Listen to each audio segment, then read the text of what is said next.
અયોધ્યાથી સાધુ મહાત્મા કચ્છમાં આવી અતિ પ્રભાવિત થયા. શાસ્ત્ર અને શસ્ત્ર વિશે કહી મહત્વની વાત.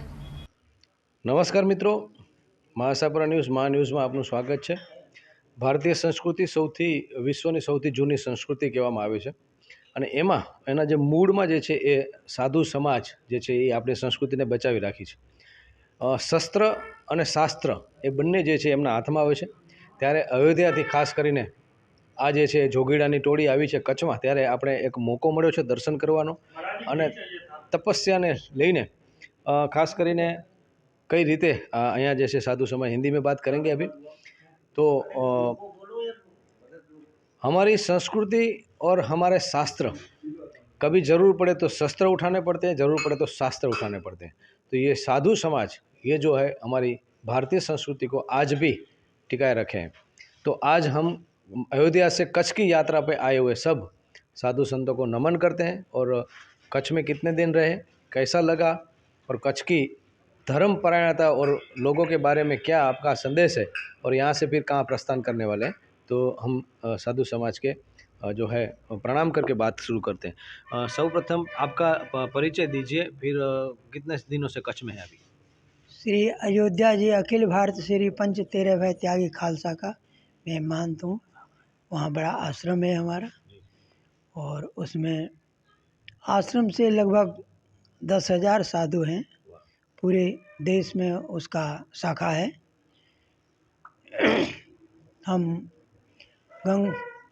गौमुख से गंगा जल लेकर के द्वादश ज्योतिर्लिंग में चढ़ाते हुए रामेश्वरम, इधर रामेश्वर से लौटते हुए सोमनाथ में चढ़ाए और फिर इधर गुजरात में कच्छ का यात्रा किए. नारायण सरोवर गए, नारायण सरोवर का स्नान किए. तो आप जो यहाँ देख रहे हैं, जो पंचाग्नि तप रहे हैं, ये श्रीमद् भागवत में इसका उल्लेख है. तपस्या जो कहते हैं, तो 3 मौसम का अलग अलग तपस्या है. तो ये ग्रीष्म गर्मी का तप है, जो कि चारों ओर अग्नि लगा के उसमें हवन करते हैं, मंत्र का जप करते हैं. ये 4 महीना 5 दिन का होता है. माघ शुक्ल पंचमी से लेकर के गंगा दशहरा जेठ दशमी तक होता है. ये 4 महीना 5 दिन का है और रोज़ इसका टाइम जो है 10 साढ़े 10 बजे से लेकर के 4 बजे तक होता है. आपातकाल के लिए सूर्य उदय से सूर्य अस्त तक है और ये 18 साल का कोर्स है. अगर इसमें एक दिन चूक जाएगा तो 1 साल इसका कोर्स बढ़ता है. तो ये गर्मी का तपस्या है. सुबह 10 बजे से खुले मैदान में चारों ओर अग्नि लगा के बैठते हैं. बरसात में 4 महीना बरसात का होता है, वो खुले मैदान में रहते हैं. चाहे आंधी आवे, चाहे तूफान आवे, चाहे धूप हो या बारिश हो, वो 4 महीना खुले में रहते हैं. फिर ठंडी का तपस्या होता है कि शाम को 108 घड़े में मिट्टी घड़े में पानी भर के रखते हैं और सुबह 4 बजे पूरे घड़े से स्नान करते हैं. ये 4 महीना ठंडी में ठंडी का तपस्या है. ये श्रीमद् भागवत में जो तपस्या का उल्लेख है, ये तपस्या है. ये सभी जन कल्याण के लिए है. साधु महात्मा कहते हैं कि परोपकार के लिए साधु महात्मा शरीर धारण किए हैं. जैसे नदी है, पेड़ है, ये सभी परोपकार के लिए ही है. ऐसे साधु महात्मा ही परोपकार के लिए है. जो तपस्या करते हैं ये जन कल्याण और विश्व कल्याण के लिए. ऐसे देखने में तो अपने लिए करते हैं. जैसे किसान खेती करता है अपने लिए करता है, लेकिन उसी से पूरे विश्व का भरण पोषण होता है. जो ऑफिस में काम कर रहा है वो भी, उसका भी उसी से भरण पोषण होता है और जो पत्थर ईंटा ढोता है उसका भी उसी से भरण पोषण होता है. किसान सबके भरण पोषण का मूल है. ऐसे ही ये महात्मा जैसे कहते एन कैन दान करे कल्याण। अभी कलयुग में सिर्फ क- दान ही रह गया एक, बाकी सतयुग में लोग ध्यान तपस्या ध्यान करके भगवान प्राप्त करते थे। त्रेता में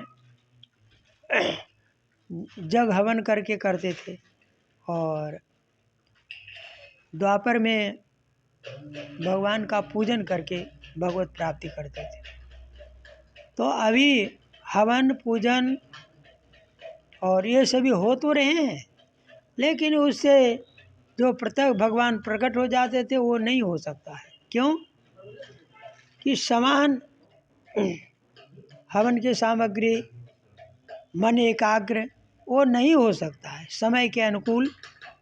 तो अभी सिर्फ दान रह गया है। तो साधु महात्मा एन कैन कैसे ही जन कल्याण के लिए भक्तों से दान करवाते हैं, जैसे भी करवाते हैं कि उसका कल्याण हो।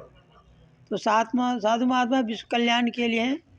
तो हम सब अयोध्या से ऐसे हमारे देश में 4 धाम है, चारों दिशा में है।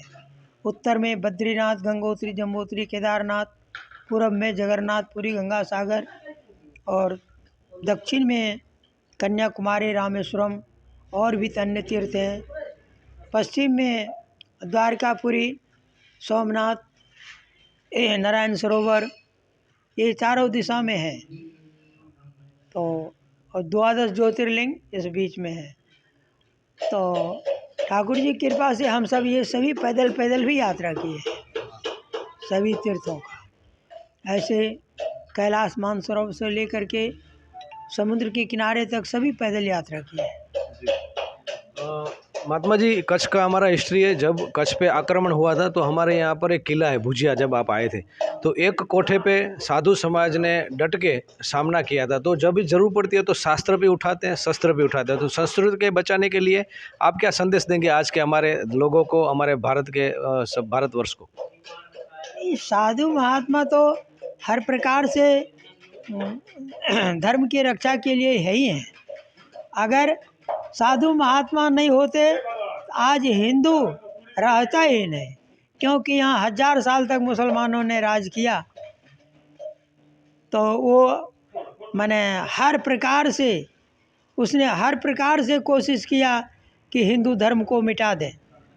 लेकिन हमारे यहाँ तो मैंने भगवान जो कहते हैं कि यदा यदा इस धर्म कि जब जब धर्म का हानि होता है तो हम उसका सुरक्षा करते हैं। तो आज भी आप प्रत्यक्ष रूप में हमारे यहाँ ओम पर्वत है, हिमालय में ओम पर्वत है।